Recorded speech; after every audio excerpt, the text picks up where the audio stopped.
Good afternoon, Mrs. Bolton. Good afternoon, Greg.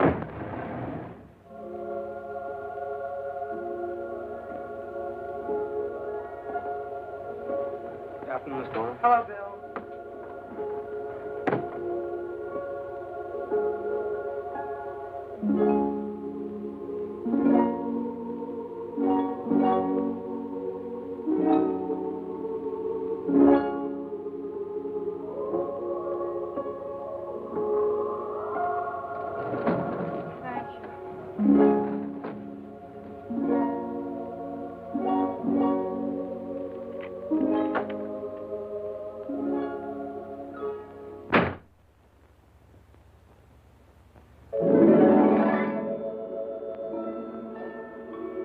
No, I'm sorry, I can't talk about it now. No, I'm expecting a long-distance call. Well, phone me in the morning. Around 11. Right, thanks. Bye. Paper? Oh, hello, darling. Well, how'd everything go this afternoon? Max phoned and said we had 14 standees. I thought you were going to pick me up at the theater after the matinee. Oh, I'm sorry, dear. I've been waiting around for a call from Daphne. Oh, I got her rewrite this morning. She has done a fabulous job. Absolutely fabulous. This is the part you were born for, darling. This is what you've been waiting for. I've been waiting for only one thing. A vacation. A gloriously long one. And until I've had it, I'm not going to do any play. Why don't you have a drink? Mike! That theater was simply broiling this afternoon. During the party scene, I thought I was going to literally suffocate. Yes, Mr. Bolton. Oh, Mike, fix a drink tray, will you? And put a couple of limes on it. Yes. Hello? Yes, put her on. Yes. Yes, this is he. Yes, I'm on the line. She might possibly be in the kitchen. She enjoys watching the cook make pies and cakes and things. Hello, Daphne. Daphne, darling, how are you? Yes, lover girl. Got to play this noon. I am mad about it. Done a fantastic job. What a part for Lydia. Hey, listen, why don't you throw some pajamas in a typewriter bag and hop a plane and meet us at the farm? I'd love it. The picture I'm on finishes tomorrow. I've just been polishing dialogue on the set. And, well, I was going to get out of town anyway. Yeah. I'm breaking it off with Tony. Well, somehow I never could picture you on the arm of a tough guy. He's not. He's afraid of his own agent. It's just that he's played so many gangster parts that it's gone to, well, for want of a better word, his head. All he does all day long is flip a $50 and sneer. Right. Well, let us know when you're arriving. Bye, Angel. Bye. Arthur.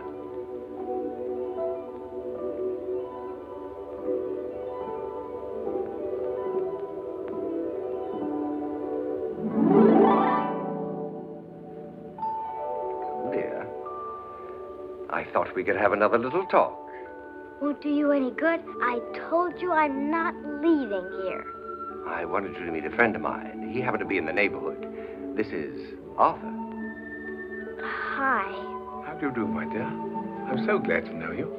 You an angel, too? Of course. He's awful fat for an angel. Angels, like shoes, come in all sizes. Well, glad to have met you.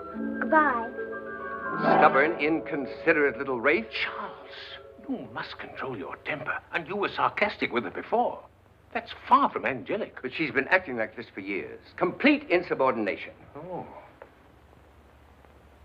Well, just don't stand there, Arthur. You promised to help me. Do something. Talk to her. I will. But first, I want to be sure I have my facts straight. This cherub is the unborn child of the couple who live here. Correct. How long has she been waiting for birth? Approximately 7 years. And you think the situation is hopeless? Completely.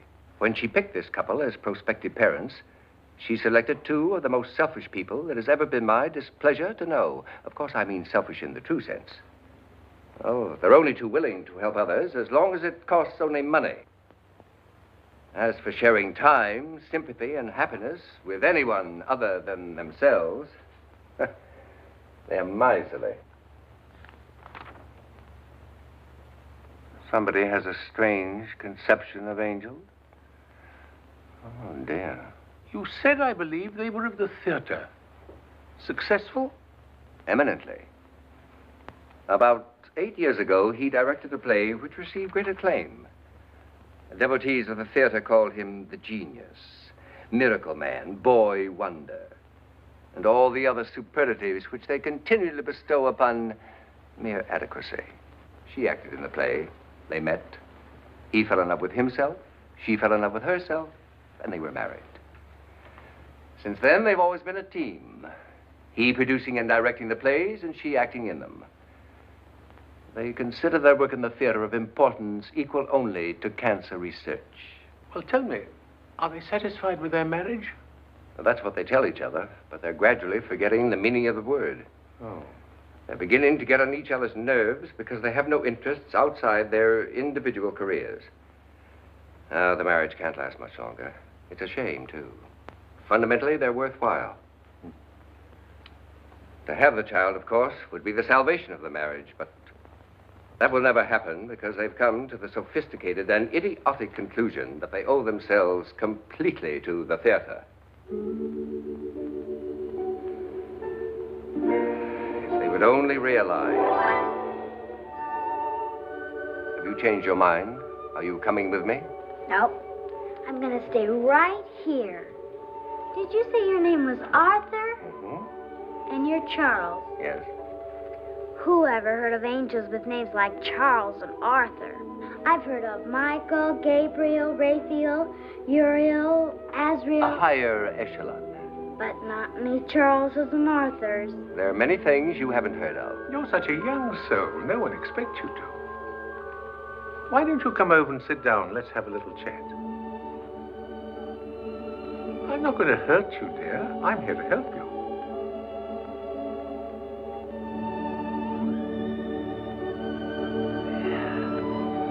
That's better. My, you're a lovely soul. A treasure. You'll grace, beautify, bring joy to any home.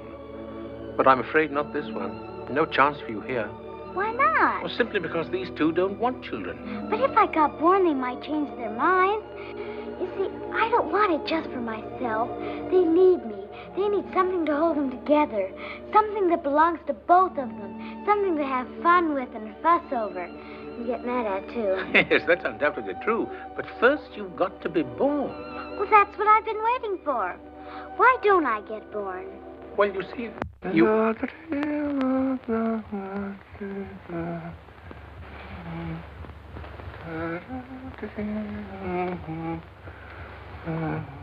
How do you think we'd better proceed? I suggest changing the subject.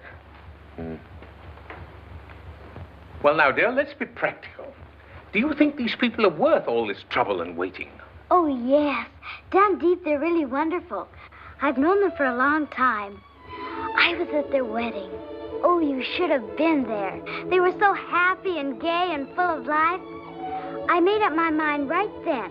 I wanted them for my parents. But your just wanting them isn't enough. They've got to want you. And that brings up another question.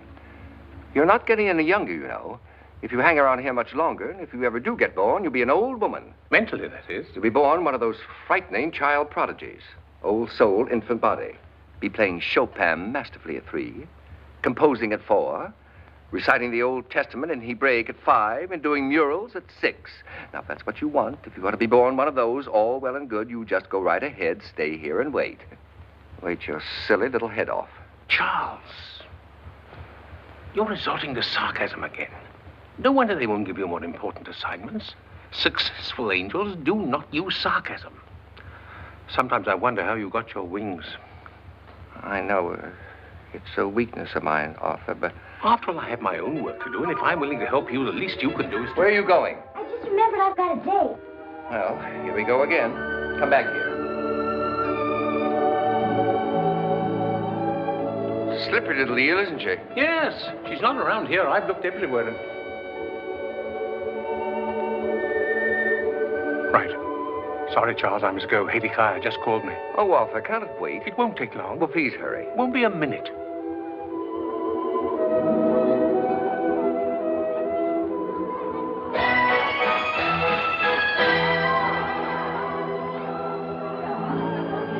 What do you mean running away like that? What are you doing sitting here? I told you I had a date.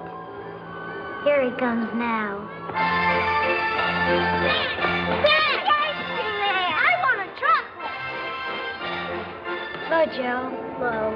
No luck? No. Me neither. Oh, I want you to meet Mr. Charles. He's the angel that's been wanting me to come back. Hello, Joe. How are you? Hello. I got one's been after me, too. His name's Mr. Horace. Oh, Horace, a friend of mine. Remember me to him, hmm? Joe's in the same boat. He's been waiting for years. Gets monotonous, too, being so close and so far all at the same time. They even got my name picked out, Joe, but... You see, my prospective father's a writer. Hasn't got a dime. Hasn't been able to sell anything. Until he does, well...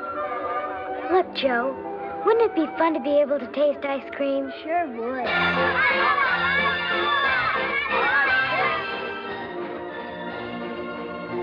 Well, I better be getting back. He was working on a short story when I left. Hope it turns out good. Be nice if we could sell to the movies, but... See ya. Bye, Joe. Goodbye, Joe. Bye. Everything we've done so far, thank heaven the critics have shouted about. But believe me, darling, this is the one they'll remember. It's wide open for me to do an entirely new kind of staging. And as for you, Clarice isn't just a part, it's a challenge. Until they bury the theater, it'll be known as the test of an actress's greatness. After she elects Juliet, and Electra, and Canada, and Lady Macbeth, and Joan, then she'll play Clarice, just to find out if she's really got it. There's a part that'll absolutely put... Jeff, stop it, please. That's what you said about the last play and the play before that. And if you must eat those vile things, please keep them at breath length. You know, even the odor makes me deathly ill. She can't stand them, but he loves them. I wonder what things smell and taste like, especially peanuts. I've often been curious myself. But not especially about peanuts. We're a little edgy tonight, aren't we? And with good cause, I think. I come home for a moment's rest between performances, and you keep selling me the script as if you were trying to get me to back the show. I merely ask you to look at it. We've got plenty of time for magazines. Daphne's beat her brains out rewriting this play. It seems the least you can do is to read it.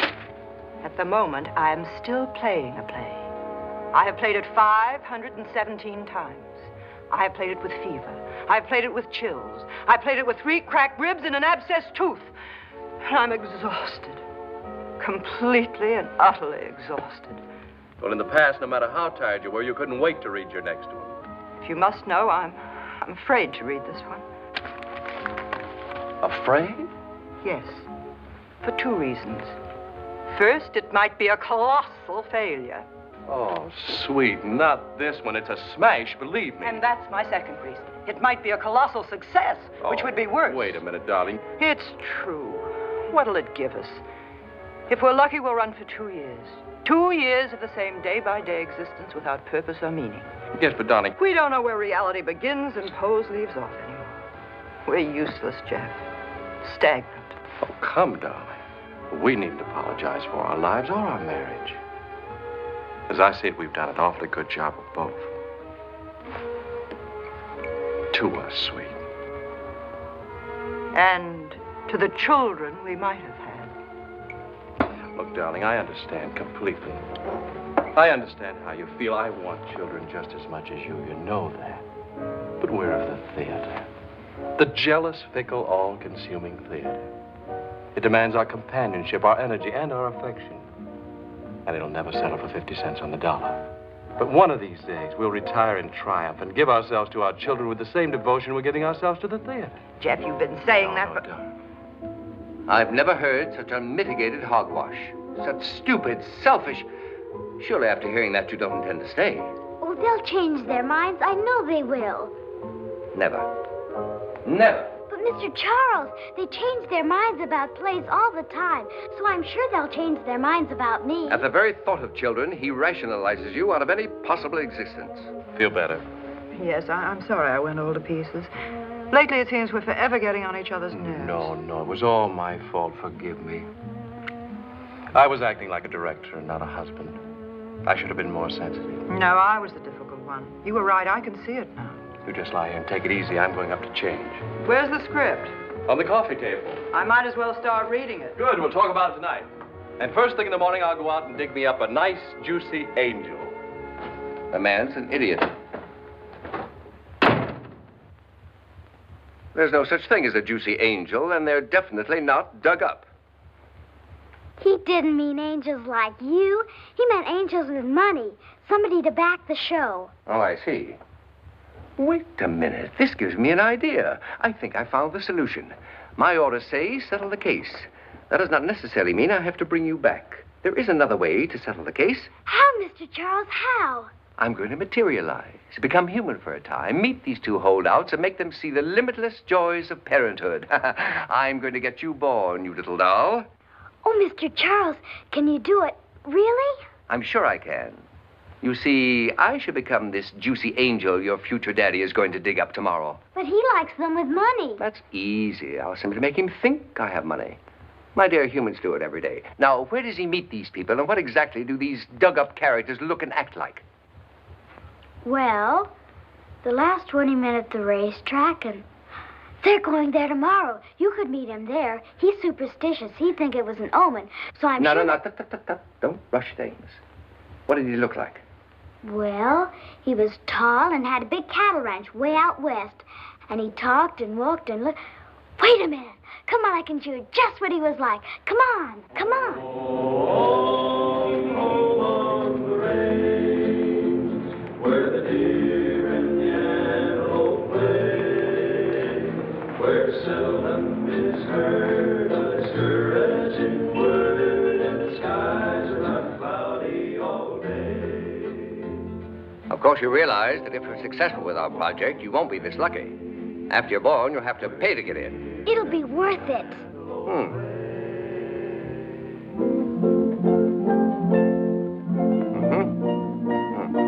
Come along.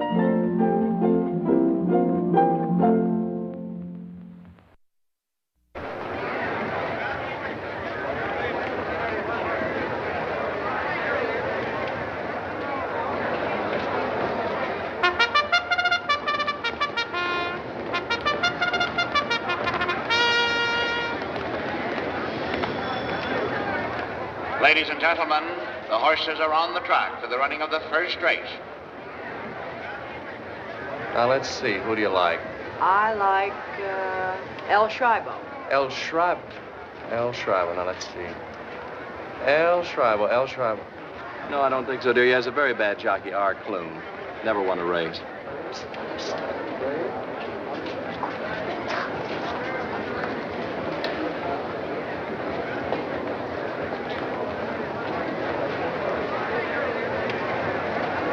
But look, dear, this man says, oh, for heaven's sake.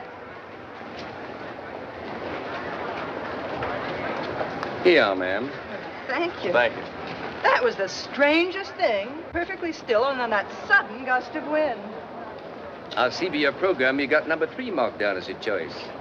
I kind of cut into number 7 myself. Number 7? Well, I hadn't even considered that one. And you better not. He hasn't a chance. Don't listen to this guy. He's probably uptown.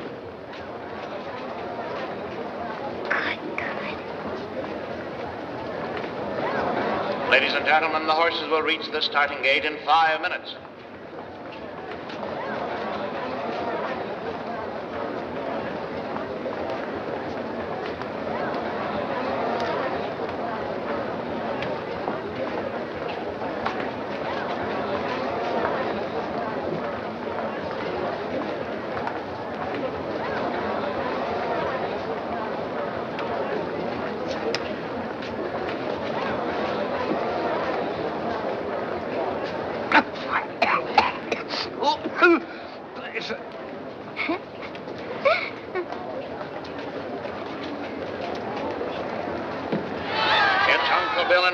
By 7 lengths, Melissa's second and a half length. Marmac When he told us to bet on. They're coming down to the line of finish with Uncle Bill in front, winning it easily. By 8 lengths, Melissa's second, and Marmac was third. Won it just as easy as roping a fence post. And he'll pay close to $20, too. Who do you like in the second? Well, ma'am, I'll sort of favor roly-poly at number 9. He was just lucky this race. Roly-poly won't be close. It's Tiny Tim and Roly-Poly. Roly-Poly on the inside, Tiny Tim on the outside. Tiny Tim and Roly-Poly. Come on, he's gonna do it! Come on, boy! Come on, That's it. By a head. Rolling fully a second. And You see, I told you Tiny Tim would do it. Well, number 9 ran second anyway. Oh, I wouldn't tear up that ticket, ma'am, if I was you. I think you'll find that Your attention, please. Your attention, please. A foul has been claimed. Do not destroy your pari-mutuel ticket.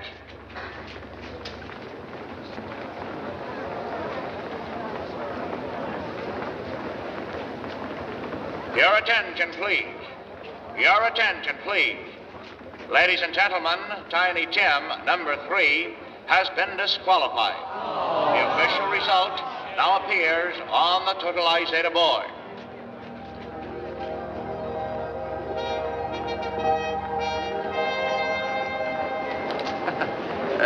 Care to join us? Thanks, partner. Admire to.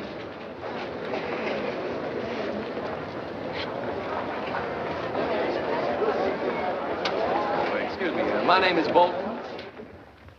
Well, here we are, Mr. Charles. Just make yourself at home, Mr. Charles. We'll be right down. No cause for rushing, ma'am. Won't be a minute. Okay, partner, okay. Oh.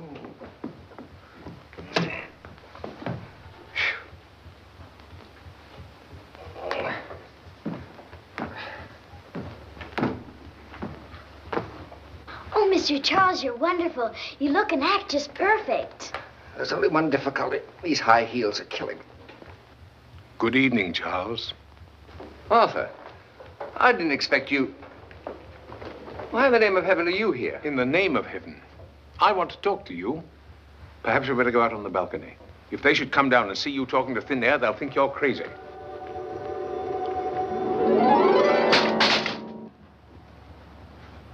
Remember, you're human now. You've got to open them.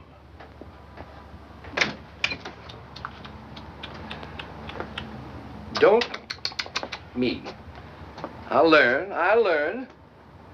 After all, you know, you didn't fly so well the first time. Charles, in the long time I've known you, you've done many foolish things, but this is undoubtedly the most idiotic. To the contrary, I think it was a brilliant idea on my part. But you don't know what you're letting yourself in for. Taking on flesh is not easy. Nonsense. Human beings do it, and you know what morons they are. But they've had experience. You'll find many temptations and before My dear long- Arthur, please don't worry. I'm completely capable of coping with temptation. Well, just in case you're overestimating your ability, I've been assigned to keep an eye on you. Mr. Charles. I think they're looking for you. See you later. I'll be around, just in case. Nice view of them. Sure is. Mighty fine shack you got here, partner. Well, thanks. It's comfortable. How many rooms? 7. Big family, I suppose. No, just Mrs. Bolton, myself. And, of course, Lynn and Alfred. Huh? Oh, yeah. Seems kind of sinful wasting all this space and always entertain the notion big shacks and big families kind of run together. Nothing more enjoyable than having a full house, whether it be poker or family. That's right. Fix your drink? Thanks, partner. Don't mind if I do. Charles?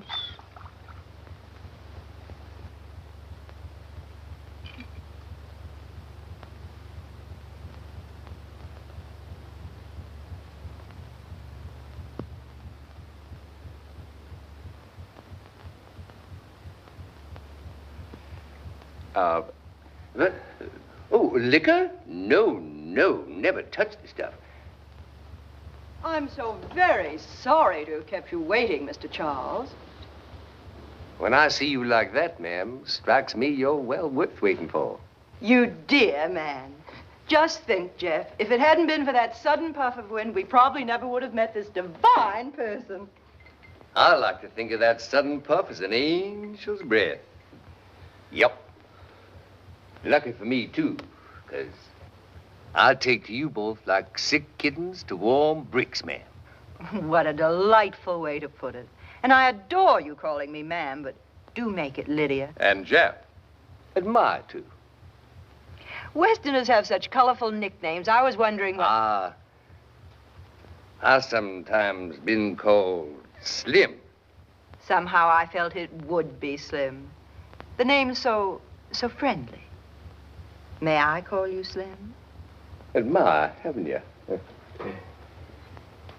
You play the harp, Lydia? No, not really. I used it once in a show.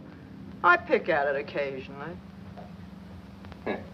But do you play, Slim? Little?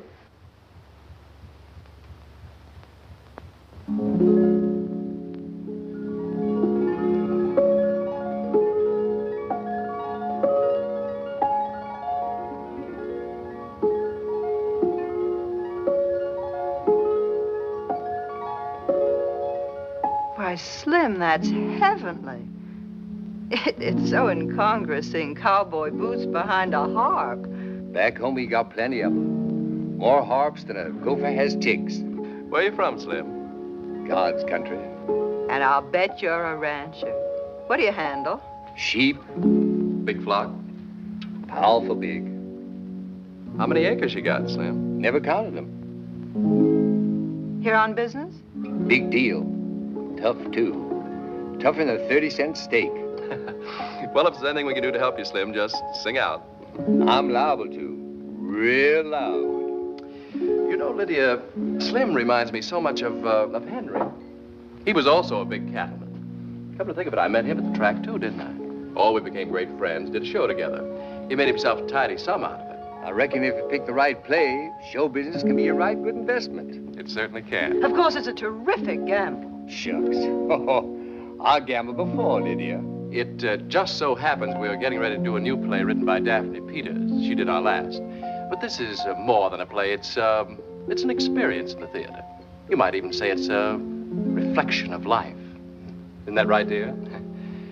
Oh, it's magnificent. I'd like to read it myself. Think you might be interested in joining up with us, Slim? No harm talking about it. Say, I just got a thought. You know, we're going down to our farm for the weekend, and Daphne's meeting us there. Why don't you join us, Slim, and we can all sort of kick it around together? Admire to. Thanks for your hospitality. Who knows? Someday we may go west. I'm sure you will. Everybody does. Oh, Mike. Yes, sir? Better bring some more cat food. Yes, sir. Of course, it's not large compared to your ranch. It's only 35 acres, but... Oh, Mike, did you remember to bring the records? Yes, ma'am. I wouldn't dream of going away without Tchaikovsky. Mighty fine man. I agree. Well, Mr. Arthur, aren't you going to ride down with us? No, thanks. I think I'll fly.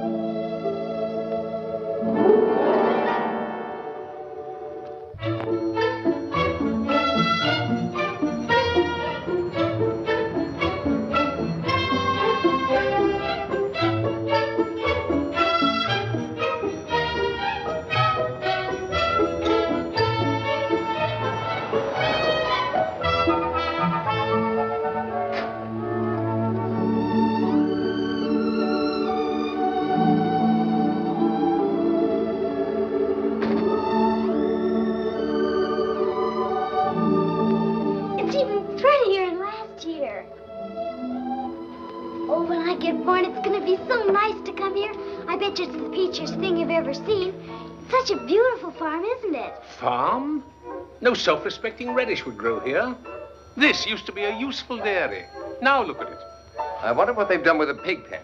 Made a bar out of it. Then you stay away from the pig pen. Fine host, and I have an idea what he's working up to. Almost forgot. Hiya, partner. Well, hello, Slim. Just came in to see if you were comfortable. And just as cozy as a little old tick on a sheep's back. Good, good. Slim, I naturally don't want to appear to be rushing things, but you said you read the play last night and liked it. It's got more excitement than a rodeo. Well, so I'd like to get things sort of started, you know, arrange for a theater, get a scenic designer, post the equity bond. Well, you just go right ahead. Well, that's where you come in. Of course, I won't need it all right now, just 20 or 30,000. Is that all? Well, as soon as we get back to New York, I'll go by the bank and... Oh, why bother? Just write me a check. Doggone. Thanks for reminding me. I knew there was something I forgot to bring along. Yeah, what was that? My checkbook. Oh, I have plenty of blank checks in the house. And trouble is, I wouldn't know which account to draw it on. No. But I'll be talking to my partner for long, and we'll figure it out. A right Yes, nice little old ranch you got here, Well, thank partner. you. As soon as you get my saddlebag unpacked, I'd like to look around. Well, I'm Slim, much I just- obliged for dropping in. I'm mighty comfortable. Yep.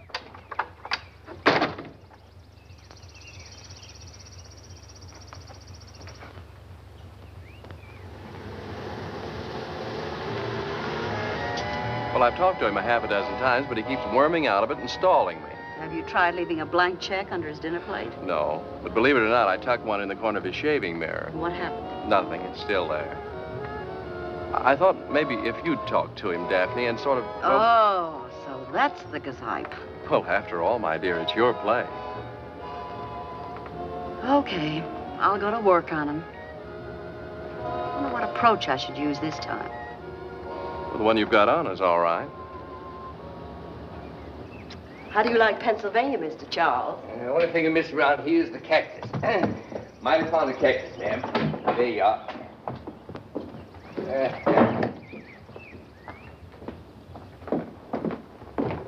Thank you, Mr. Charles. You're welcome, ma'am.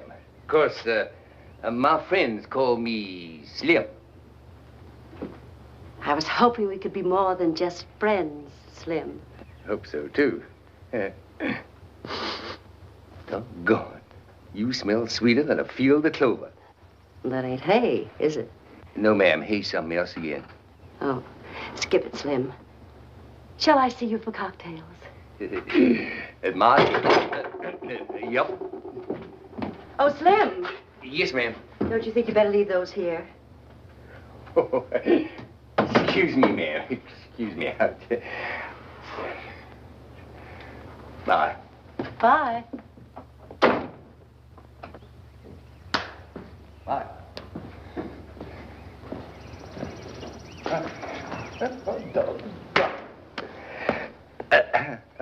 Hello, Arthur. Enjoying yourself? Oh, yes. The strangest feeling is creeping through me. It's a warm, tingling sensation. What from? You better run along and play someplace. But why is he tingling? Run along, dear, run along.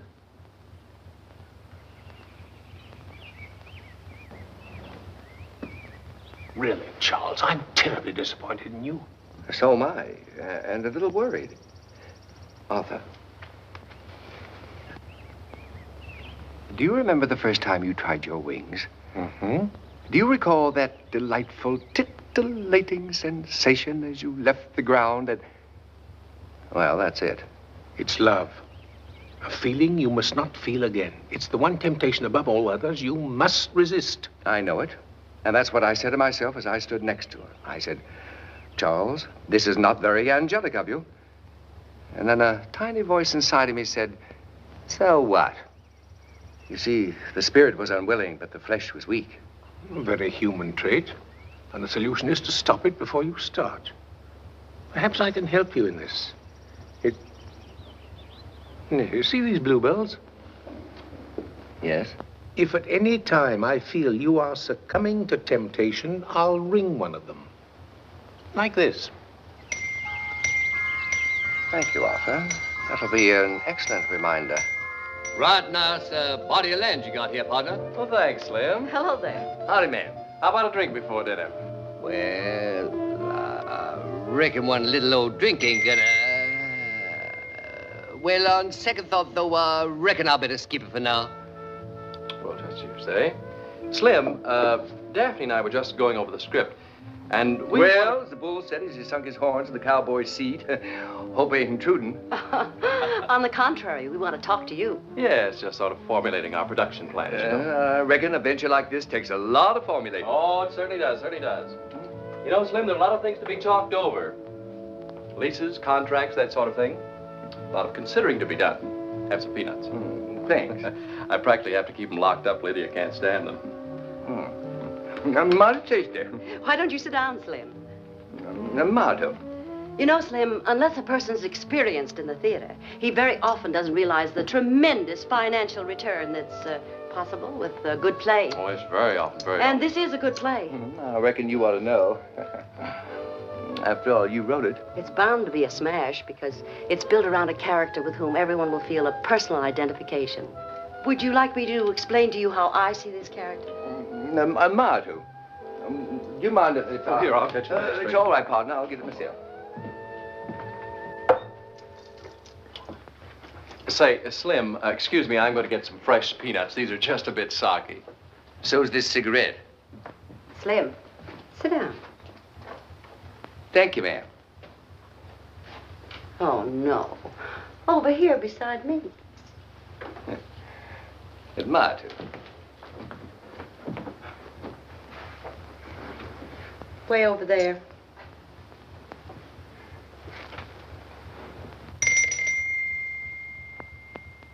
Afraid I'm gonna bite you? Shucks. Ain't a scared of being bit. Might kind of like it. Yep.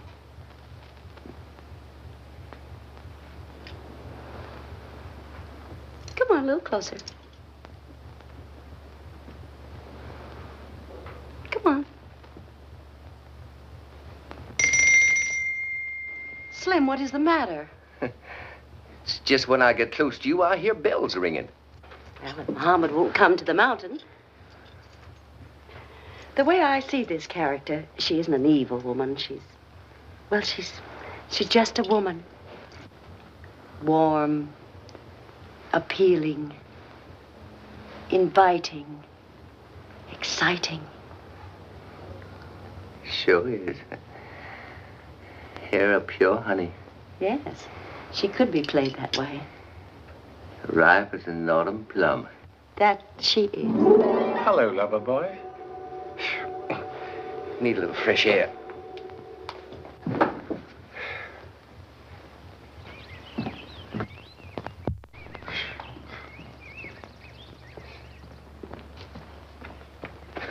Arthur, I wish you'd stop popping in and out of places. And I wish you'd stop mixing business with pleasure.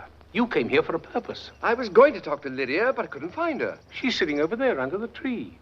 As you can see, I've arranged with Hezekiah for a parade of motherhood.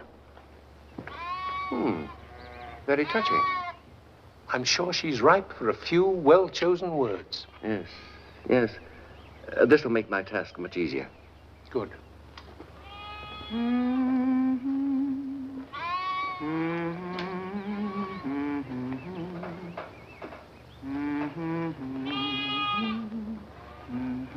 Be fruitful and multiply and replenish the earth. Ain't it a joy you're watching them heeding the good word? At first, it filled me with peace and contentment. And then I was overcome with a great sadness. In what way, Lydia?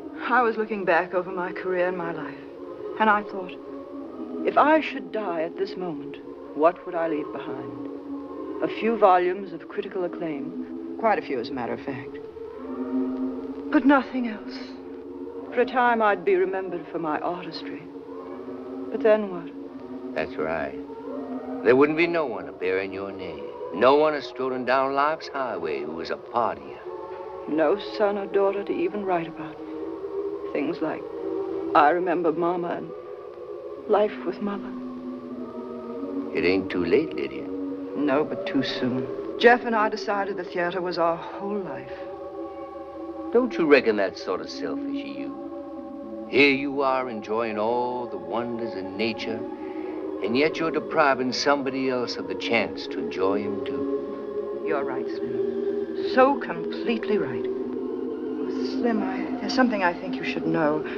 Our marriage hasn't been too successful. We've had trial separations, but nothing seems to work. I'm afraid it's headed for the rocks. Now, don't you think such a thing.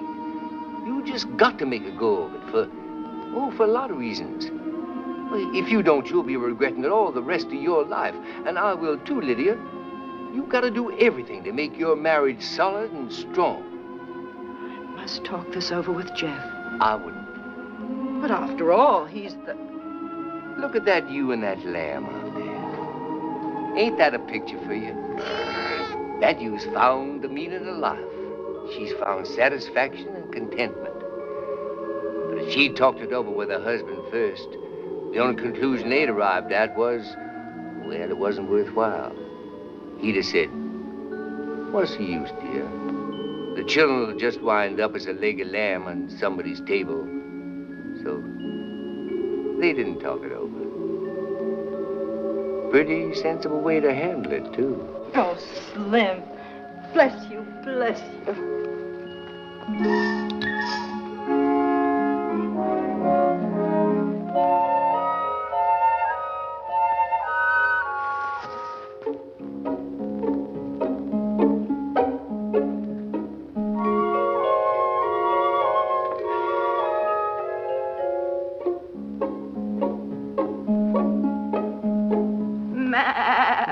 Hello, darling.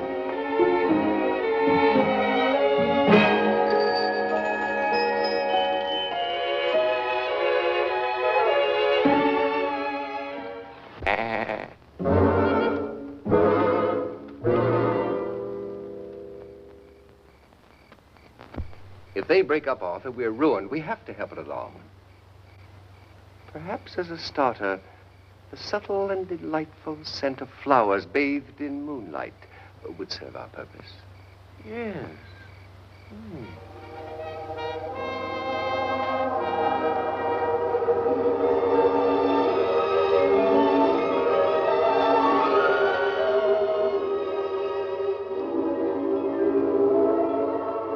Being the only one present capable of feeling mortal sensations, you'll have to guide me a bit. Yes, Arthur. We'll let my flesh be the thermometer, so to speak. And now I think a warm and gentle breeze might be helpful.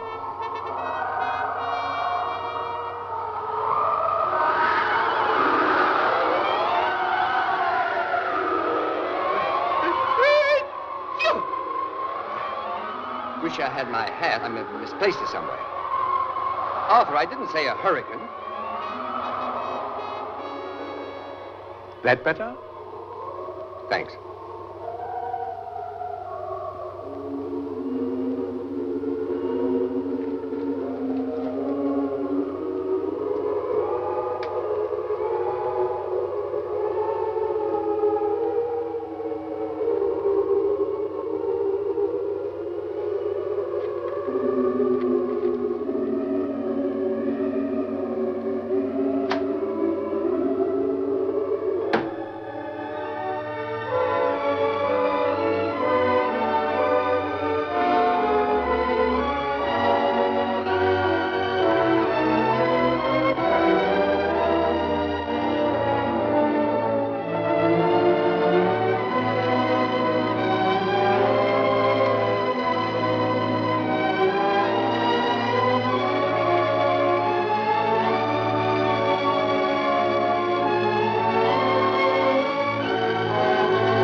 Carl will be so pleased. I'm sure he will. We had the same trouble with footsteps on the ceiling. Went on for months and months and months.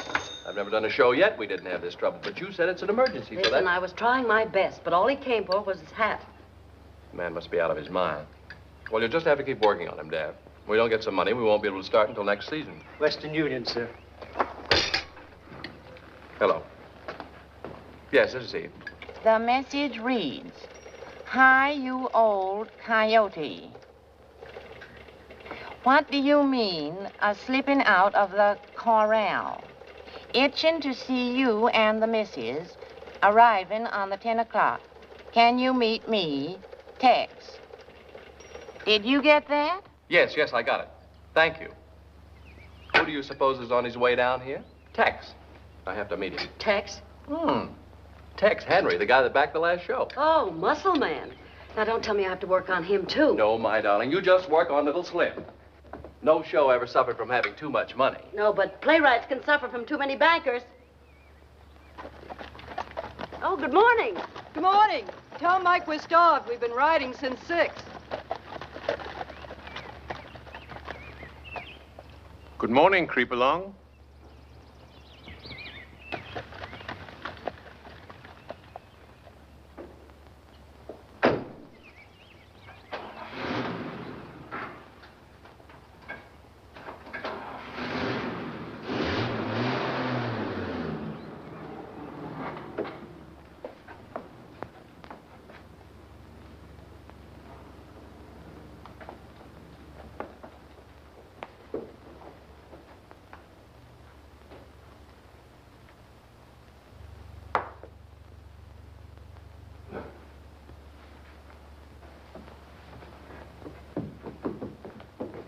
Something I can do for you, sir?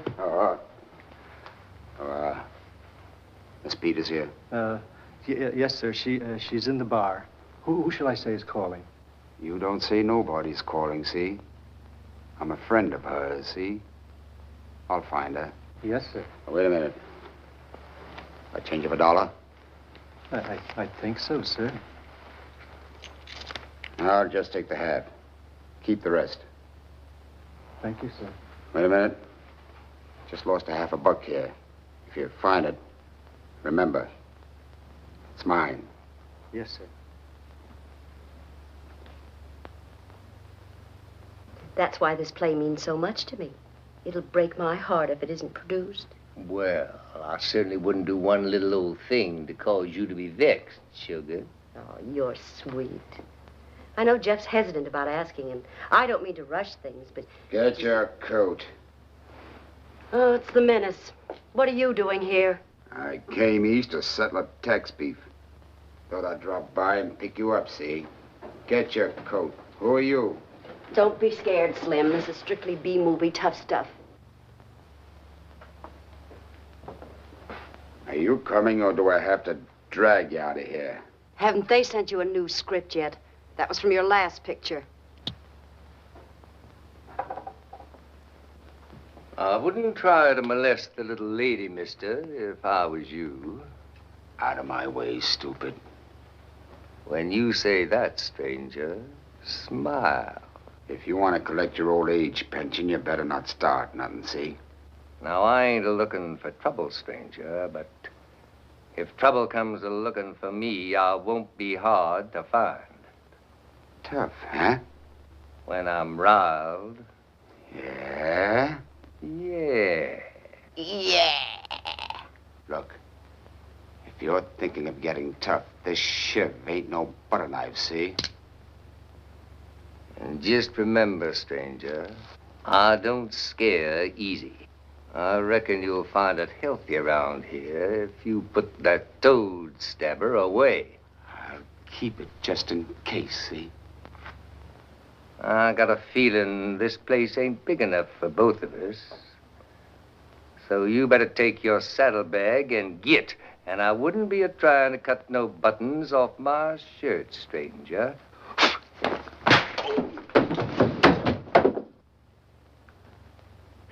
Beautiful, Slim. Gary Cooper couldn't have done it any better. That's who I learned it from. I'll get even with you for this, see?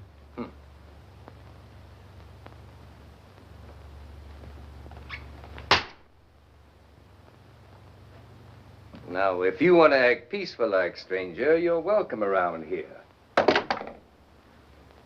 But I'd advise you not to get ornery again, or I'm liable to get really riled.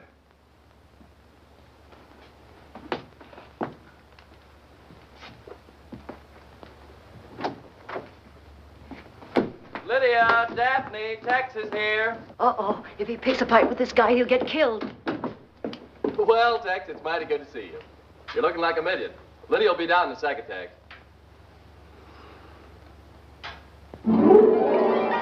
Just a minute.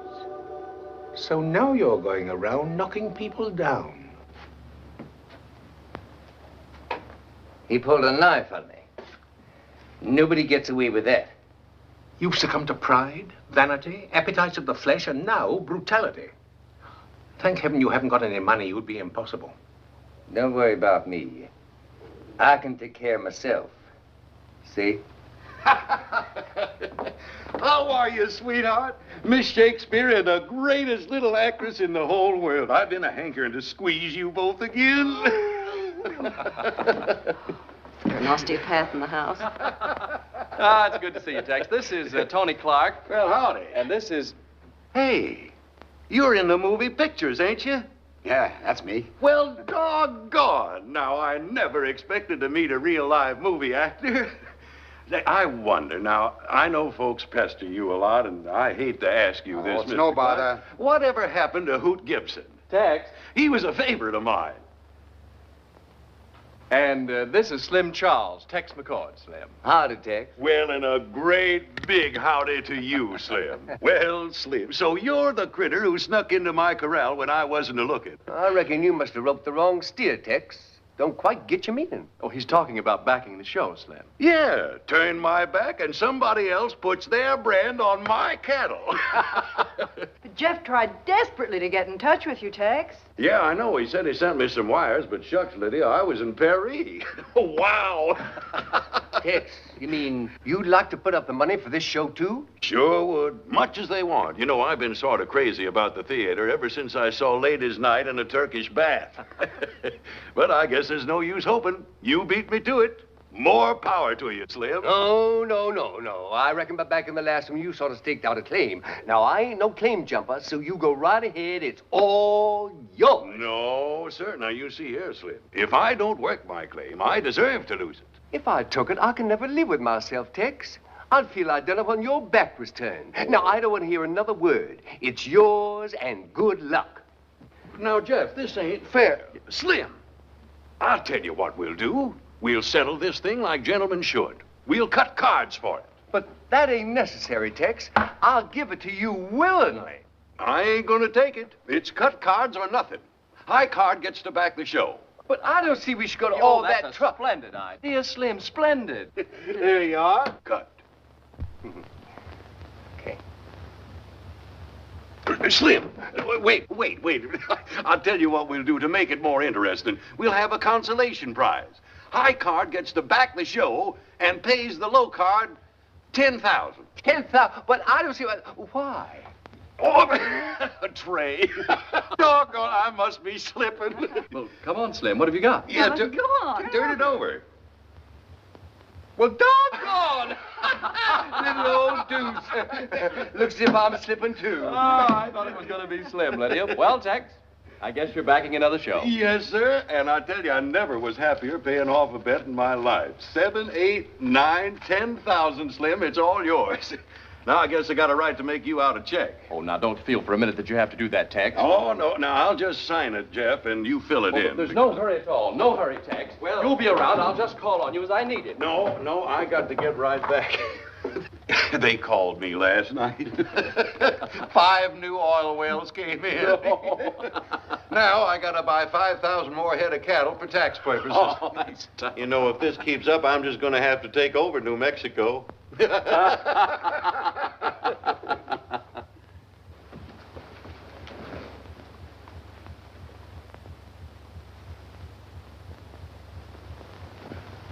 Charles, I think if you would... I'm busy. Don't bother me.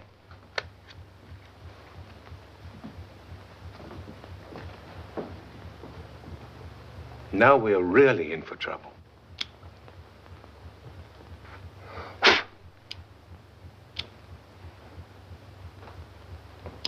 Oh, here's your $50, sir. I found it under the couch.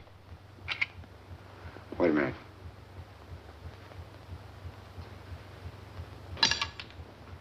Thank you, sir.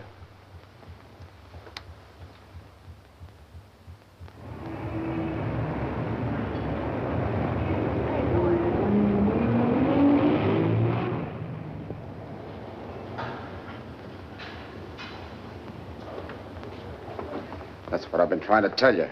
Why should mugs like me take the rap? I tell you, this guy cuts cards for 10 G's. Mr. Clark, we are discussing your tax return, no one else's. But this character, I tell you... We are looking into Mr. Charles, and as a citizen, we thank you for bringing him to our attention. Now, let us confine ourselves to your return. Okay, get going. The first point I wish to clarify for you is that just because you play gamblers on the screen doesn't permit you to take your losses at the racetrack as business deductions. Why not? It happens to be the law. Well, it stinks, see? How can I get the law changed? Congress makes the tax laws, Mr. Clark. Perhaps if you got 60 or 70 jockeys elected to Congress, they might see things your way and make some revision. But I just talked to Washington. There's no record of any Charles from Montana ever filing a tax return. See that? I had him pegged for a chiseler right from the start. He's got a ranch bigger than Manhattan. I'll lay you 6 to 5. He's a fence for hot sheep. Want me to turn it over to Ed? No, I'll handle it. I want to follow him first and watch his spending habits. You'll see plenty. Been running around with my dame for a month now. I've been tailing him. He passes out C-notes like there was dimes. And when you get a load of where he lives, he's got a penthouse, 6 of the biggest rooms you ever saw.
Come in. May I take the table, sir?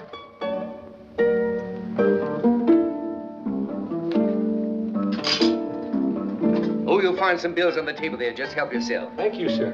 $10? Yep. Thank you, sir.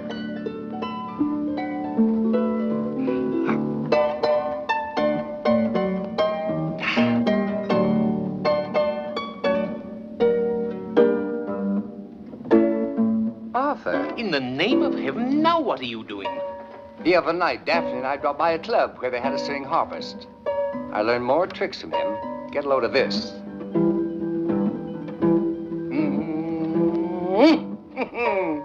Can't wait to get back and show that to the boys. That's nothing but musical profanity. It's immoral. Now stop it. Arthur, don't be such a square. It's just that you're not hip. Perhaps not. But there's one thing I am. And that's mighty disgusted with you. Ever since you came by that money, you've been selfish, arrogant, impossible. You've been doing nothing but going about to nightclubs with that Jezebel. My dear Arthur, I've got to spend the money. After all, you can't take it with you. Might as well have a little fun. You only live once. Don't that send you? Wow! And what about that poor child? You've forgotten all about her. Ever since you left the farm a month ago, you've just ignored her plight. I've been waiting for the proper moment, which is now. Jeff and Lydia are celebrating their 8th anniversary, and tonight I am giving them a simply lavish dinner party. There'll be magnums of champagne and music. They'll go home warm in the feeling of romance. There'll be memories of other anniversaries. I have a better idea. Arthur, I'm not interested in your ideas. I shall do this my way. Very well. Do it your way. From now on, I will not even offer advice. I'll just sit silently by and watch you get in deeper and deeper and deeper. Good. Hello? Oh, hiya, honey bunch. Excuse me just a minute, please. Was there anything else, Arthur? Nothing. Goodbye. Sorry, darling. There's somebody here at pestering, but he's disappeared now, so I can speak freely. Yep. Taxi, Mr. Charles? No, I've got a few minutes to spare. Reckon I'll walk. But thanks for thinking about it. There you are, partner. $10? Huh? Doggone, I thought it was a 20. Pardon my error.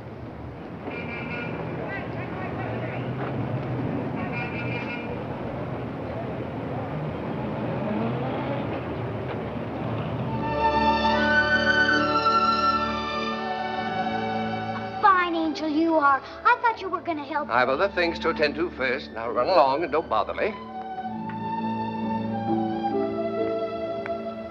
He was so nice before. What's happened to him? Same thing that happens to a lot of people, just living. Hi. Oh. Any luck? Me neither. Remember the story I told you he was writing? Nobody bought it. He's down in the dumps. Is that your prospective father? He's waiting for my prospective mother. She's going to feel terrible when he tells her they turned it down. Isn't there some way you can at least help him? They like his writing. It's just that they don't care for his ideas. Wait a minute. A long, long time ago, I was on an assignment that was highly amusing and rather dramatic. I always felt it would make an excellent novel. I wonder if I could get it through to him. Sometimes, when the person's receptive and we concentrate real hard... Oh, try it. Please try it.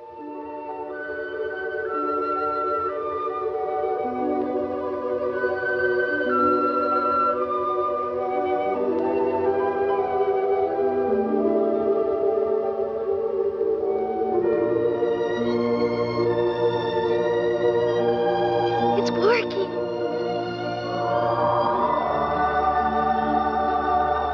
He's getting it. Keep going. Keep going. Concentrate.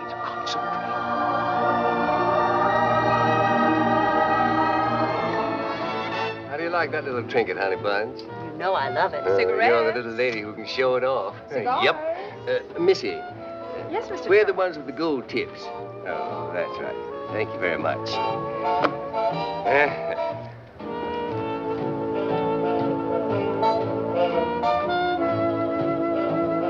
There you are. Keep the change, sweet stuff. Oh, thank you, Mr. Charles. Not at all, not at all. She'll take that straight home to her mother. Very generous child. Very generous.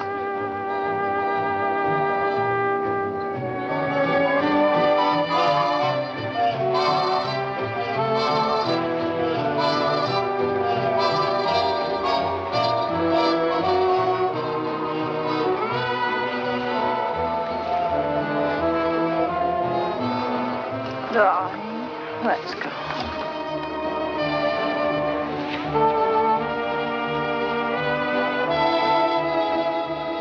Good night. Night.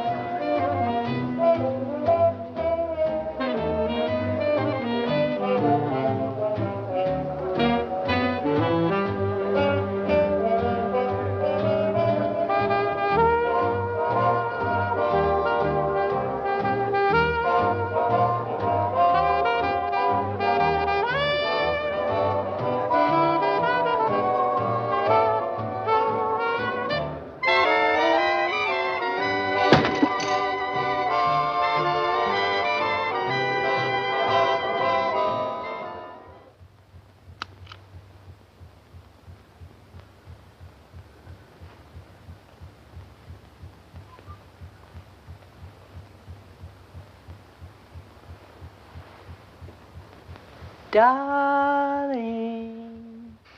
Say, you know, dear, I just got a thought on this back wall. Maybe the door's in the wrong place. I think if we moved it over just a little, it'd be much better for the scene in the third act. Oh, now, Lydia, wait a minute. Look, darling, I've got to okay the blueprints on this in the morning, please. Darling, this is the 8th anniversary of our marriage, not of your entrance into the theater. And you don't celebrate it by fondling toy furniture. Oh, Jeff, let's postpone the show until spring.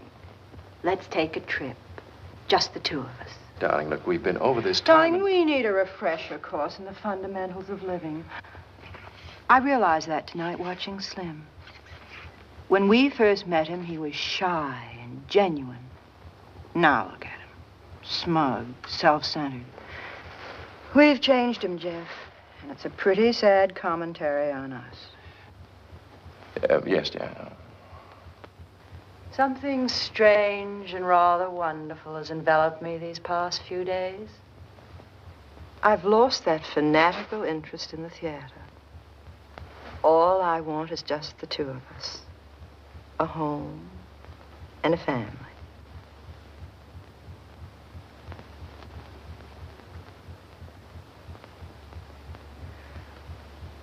Somehow I have no enthusiasm for this play now. Well, now, don't you worry, dear. After 4 weeks' rehearsal, you'll be just as excited about it as I am. I doubt it. And if I have no enthusiasm, it'll stink, dear. After all, I'm the whole show. Well, darling, I grant your importance. But there are a few other elements to consider. The other actors, the writing, and I, for instance, plan an entirely new kind of staging with this one. Oh, I'm sure it'll be just fine. But after all, dear, people don't come all the way in from Connecticut just to see a new kind of staging. That stuff sparkles, honey buns, but not like your eyes. No, sir. Monsieur Charles, Devigny, père et fils, 33. Mercy, Garcon, mercy. Yep, I reckon as how that's Bond. Trey's Bond. Ice it up. Bien, monsieur. Miss Peters, there's a long-distance call here from Los Angeles. Oh, thanks. Don't bother. I'll be right back. Don't be long, honey bunch.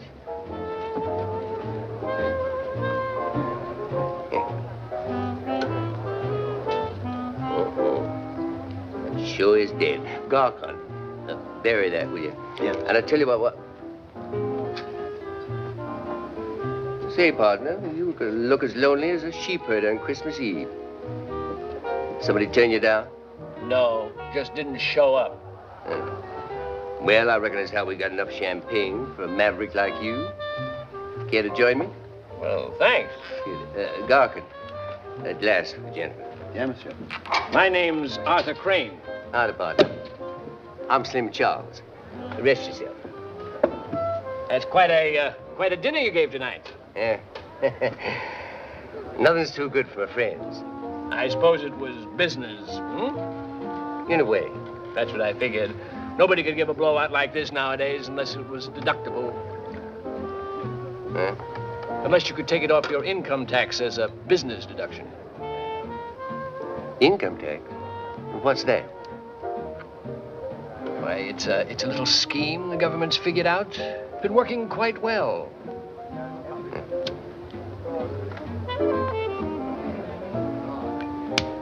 You mean people have to pay a tax on what they earn? That's the idea.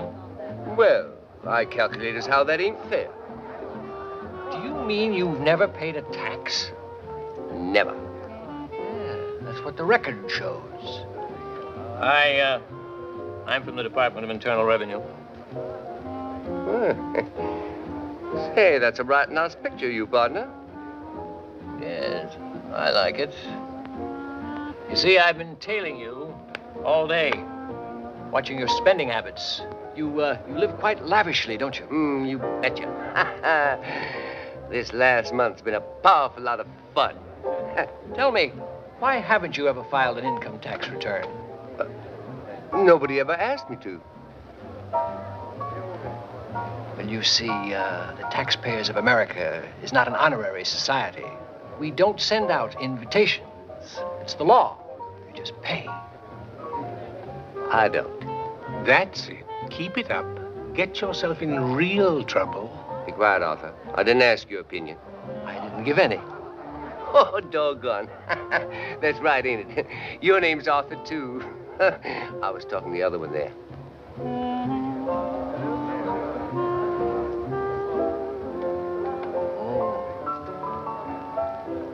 Yeah.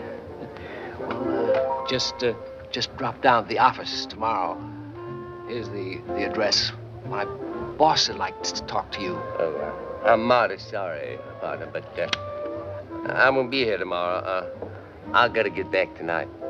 I'd stay over if I were you. Well, you see, Well, I might as well tell you, but don't mention it because people just think you're crazy. You see, I'm not really a Westerner. That drawl was just for effect.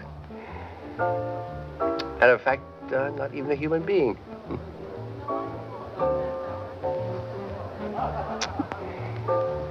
I'm an angel.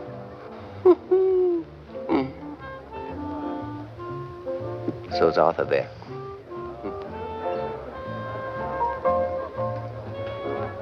Oh. Really? Yes. I just came down to settle a little matter, but looks like it's over now, so very shortly I'm going to dematerialize and go back to heaven. But they haven't got any income tax.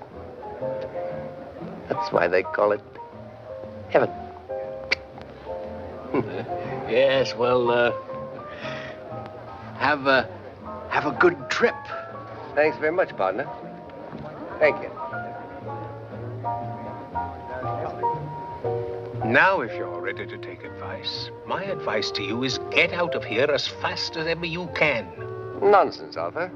There's still some more champagne.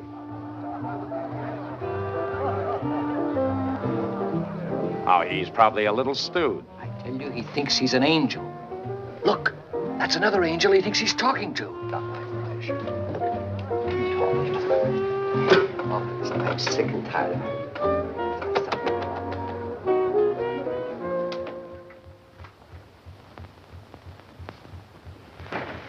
Date of birth?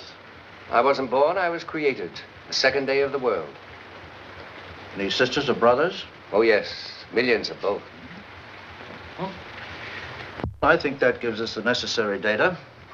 Now tell me more about yourself, Mr. Charles. But why, Doctor? You will write it all down. Other doctors will study it and then describe me in complex scientific terms. They'll come to see me and I shall be gone. It'll be most embarrassing for you. Oh, you're planning on leaving? Yes, I don't want to take up any more of your time. There are others, I'm sure, who need your guidance. And now I must be going and... But the door is locked, Mr. Charles. How do you propose to leave? At nightfall, how does the sunlight leave this room? I raise my hands, and in a trice, I am gone.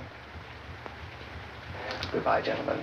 You have been very kind, with a slight exception of depriving me of my suspenders and tie. I'm sorry, Mr. Charles. Hospital rules. No matter. It will only make vanishing a little clumsy. Goodbye. Goodbye. Goodbye. Now.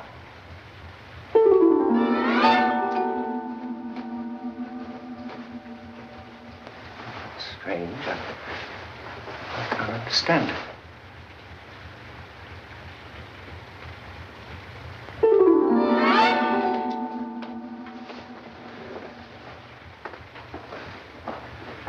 Why don't you lie down, Mr. Charles?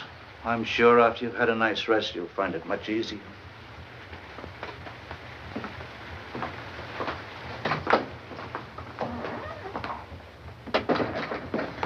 He appears to be in an acute delusional state. Imagine we'd find alcohol has quite a bit to do with it. And yet his gait is far from ataxic. He's coherent. No evidence of dysarthria. Study him from the observation room. If you discover anything further, call me. Yes, Doctor.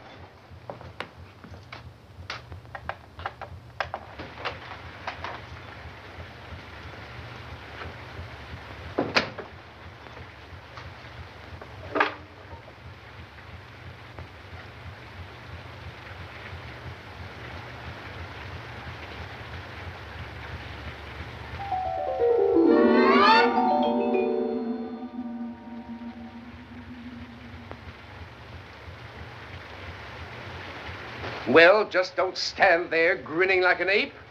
Say something. Well, what is there to say? With the possible exception of it serves you right. Why can't I vanish? What's happened? What's the matter? You violate every rule of angelic behavior, and you ask, what's the matter? You got yourself into this. Heidegger is merely saying, get yourself out.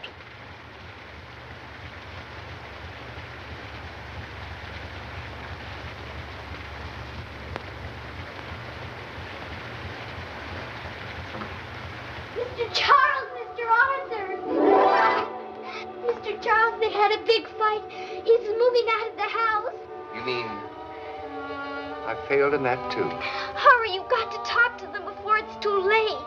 It's already too late. And I have already talked too much. Coming here was such a simple and delightful lark. Leaving here, unfortunately, is not so easy. But why don't you just vanish? I've tried it. The only thing that happens is that my trousers fall.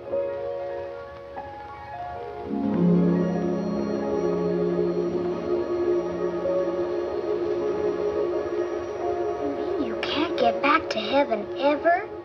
That apparently is my miserable fate. Well, goodbye, Charles. A fine angel you are. You can't leave him like this. We've got to help him. If I went back, do you think they'd let you be an angel again? As much as you want to be born, you do that for me. If it weren't for me, you wouldn't be here. You wanted to help. It didn't work out, but you wanted to help. That's the important thing. You're very unselfish. It's a pity it didn't work out. You would have made a great human being. Oh, Mr. Arthur, we've got to help him. We've got to find some... I have an idea. What's your boss's name? Hezekiah.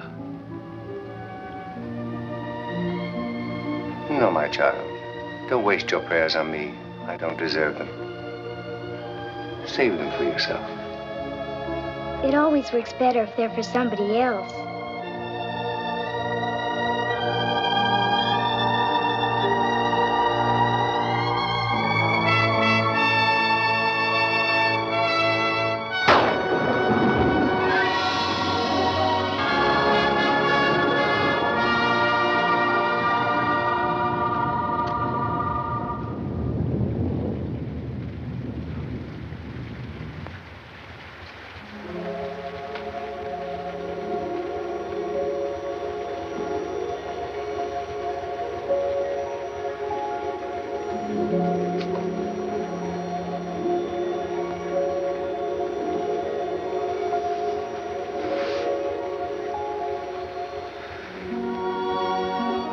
Can't stay long, dear.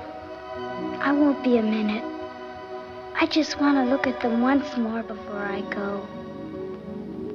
Don't pack too much, dear. I'll be leaving for Europe the end of the week. You can move back in then. Oh, thanks, but these are things I'll need at the office for production conferences. If you should forget anything, just call and I'll be glad to send it over. Thanks, loads. And if I can be of any help with passports, visas, or traveler's checks, please don't hesitate to let me know. That's very considerate of you. Well, just because we've decided to go our separate ways, there's no reason why we can't do it as civilized people should. You're perfectly right, dear. It would be most childish to end it with bitterness and slamming doors. After all, we've had 8 wonderful years together. And there's no reason why we shouldn't remember that rather than an 8-minute quarrel. You're absolutely right, dear. Oh, if they only knew it. There's still so much in love. I'm on my way! I'm on my way! You know that story you gave him? Well, he told it to a publisher and he got a big advance. I'm on my way. How you doing? I'm on my way back. Oh, Jane, no. They're busting up. I've got to go. And yet I hate to, now more than ever, because now I can almost feel this railing and smell those flowers. Goodbye, Mother. Goodbye, Daddy. I'm sorry you never knew me. I think you might have liked me. Come, dear. I think we'd better go now. Just another minute, please. Although we don't see eye to eye on this play, I do wish you luck with it. Here's to it. Oh, where's my drink? Oh, here it is. Excuse me. And here's to you, my dear. May the future bring you everything you hoped the past would. Thank you. Oh, may I have some of those peanuts, please? Oh, certainly. That's strange. I never thought you could tolerate these things. Never could. But for some strange reason, I just had a sudden craving for them. Thanks. Not at all. Do you, plan to go to England first? I think so. I'm afraid the continent would be awfully crowded in July. Yes, I'm afraid so. Oh, incidentally, when you do get to Rome, don't forget to look up Martin and Arlene. He's doing another one of those Venetian-type movies. Is Arlene going to be in it? No, it's a documentary. No actors at all. Just one shot after another of gondolas and Darling. Hmm? Darling, that sudden craving.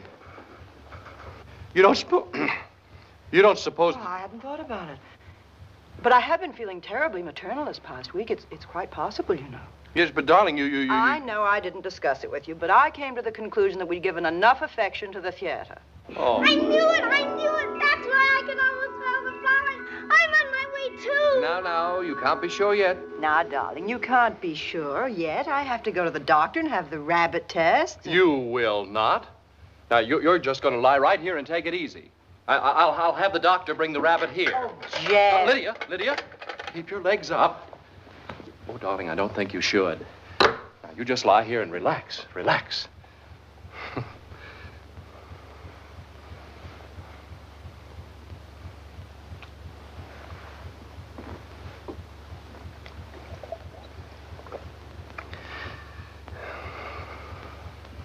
Yippee! I'm on my way! Yippee! That's strange. I thought I heard a child's voice. That's funny, so did I. Oh, but the really strange thing is me. I never thought I'd feel this way. It's such a wonderful feeling. Suddenly nothing else matters. That's just what Slim said would happen. He said that... that reminds me, I didn't want to tell you. But Daphne called before and said that while she answered a telephone, they hauled Slim off to Bellevue. He'd been telling everybody he was an angel. And then when she went to the hospital to see him later, the doctors said that he had just suddenly somehow vanished. Oh, Jeff. Isn't that the silliest thing?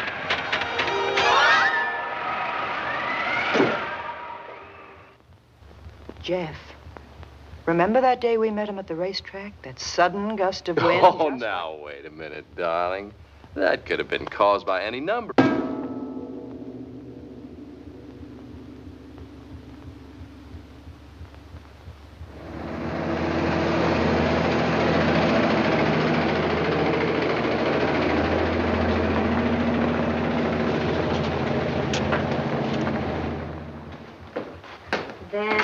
That's it. You're going to feel much better now. Just come over here and sit down.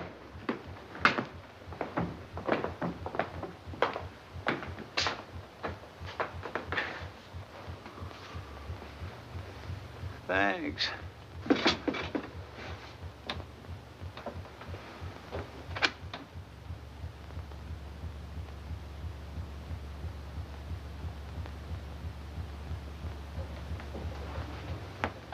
Pardon me. I'm sorry, but aren't you Jeff Bolton? Yes, that's right. I'm Roger Blake. How do you... What? Roger Blake. The Angel Watches. That's right. How are you? I thought I recognized you from the picture on the dust jacket. Well, I just finished reading it last night. It's a great job. Thank you. Incidentally, have you thought of dramatizing it? Well, as a matter of fact, I had with your wife in mind. Say, that was my idea, too. I was going to call your agent today, but, well... But you're going to do the Daphne Peters play, aren't you? Well, as soon as Lydia's ready and able, but we could be doing a lot of work in the meantime and then follow with yours. Follow with mine? Yes, why not? Well, how lucky can a guy get? I mean, selling my first play and having my first baby all the same day. Well, I'm pacing, too. Cigarette? Oh, thanks.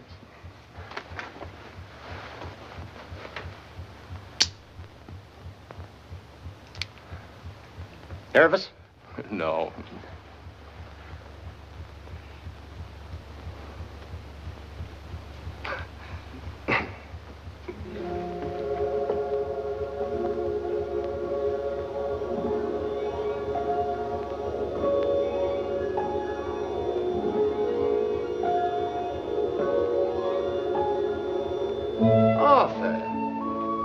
To see you. What are you doing here? I've been appointed guardian angel for little Joe. Well, I've been appointed her guardian angel. Oh, well, we'll be seeing a lot of each other then. Jeff and Lydia are going to do a play based on his book. Of course, if it's successful, I should receive a royalty. After all, it was my idea. Where are the children? They're waiting outside the delivery room. I hope nothing goes wrong. They say this is hard on the fathers. I think it's worse on the kids. I don't suppose we'll remember any of this. I hope we get to see each other sometimes, because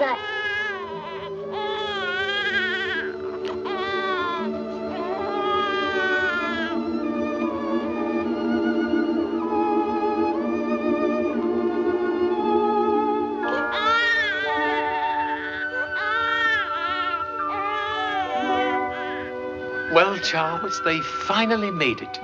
And who knows, Arthur? 20 years from now, we may be walking down a church aisle together. After all, they're nice kids. And...